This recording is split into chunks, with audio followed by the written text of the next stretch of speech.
Have you guys been struggling to qualify in the solo victory cash cups? If so, then this video is perfect for you.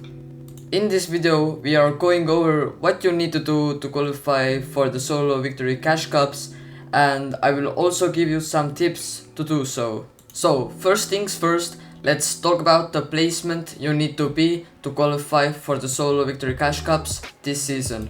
As you guys can see from the screen, the qualification range has increased a lot and now it's easier to qualify than ever before. We can see that the NA's qualification range went from 5,000 players to 10,000 players, and the EU's qualification range went from 7,000 to up to 15,000 players.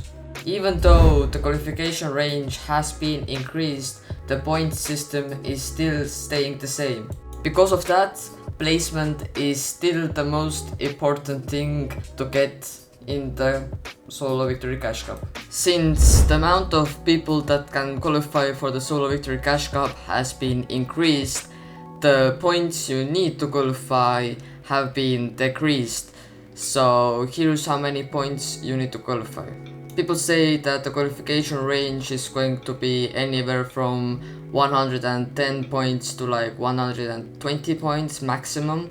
So it is not going to be that much less than before, but it's still an improvement.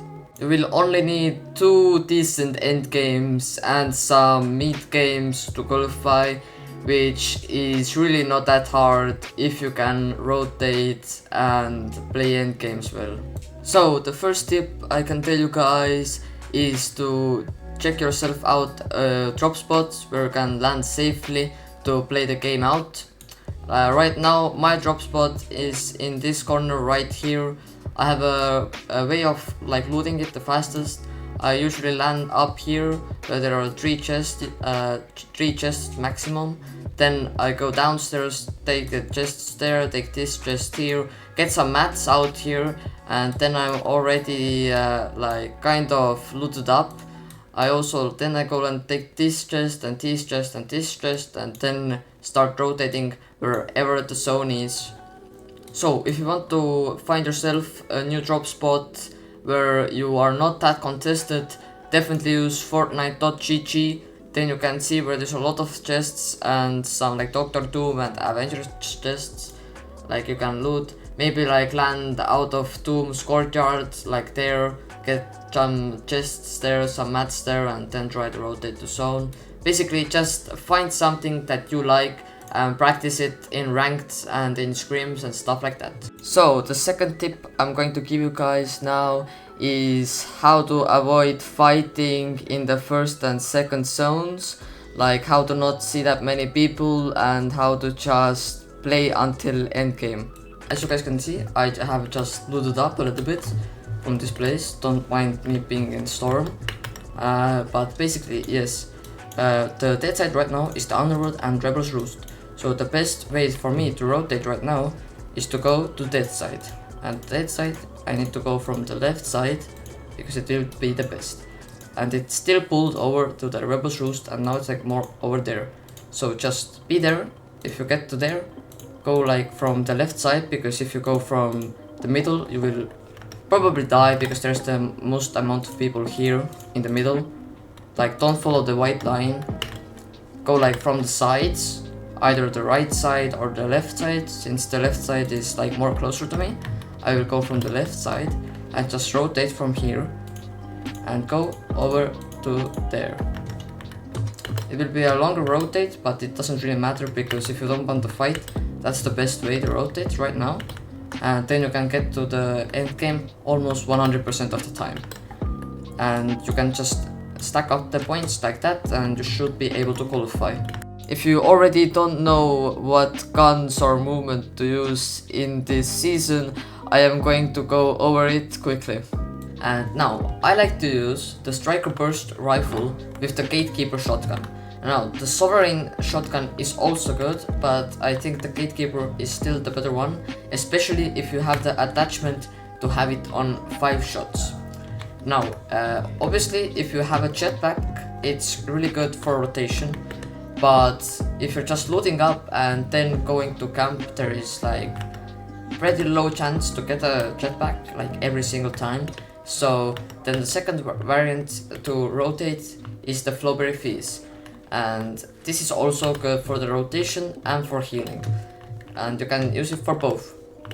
But after that you need to have 2 heals, Chalk Splashes and Peak Shields. Since there is no Peak Shields in this map, I can't show you Peak Shields, but Peak Shields are pretty OG, so I think if you play the game you know what Peak Shields are. But now let's talk about some creative maps you should use if you want to qualify for every single solo victory cash cup. So the first map I use is the 32 player Zone Wars map. This is really important for endgame practice.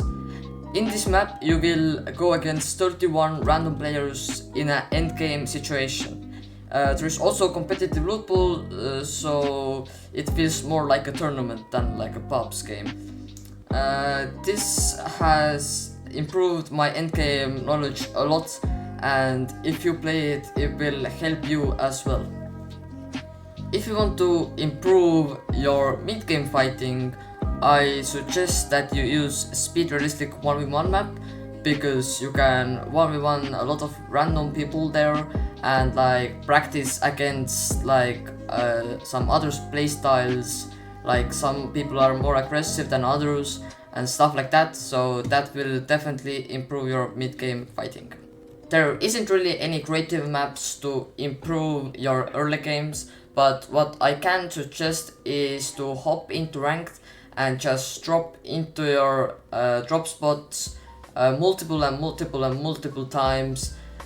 Find a way to loot it the quickest and find a way to land there the quickest, so you can kill any enemies that try to contest you. If you play those creative maps and also listen to the tips I gave you, there's a 100% chance that you will qualify for your next solo victory cash cup. Real quick before this video ends, I wanted to ask if you guys could like and subscribe, because these kind of videos take a long time to make and edit, and I would be really thankful if you guys would subscribe and like the video. But anyways, I will see you in the next video, and yeah, peace.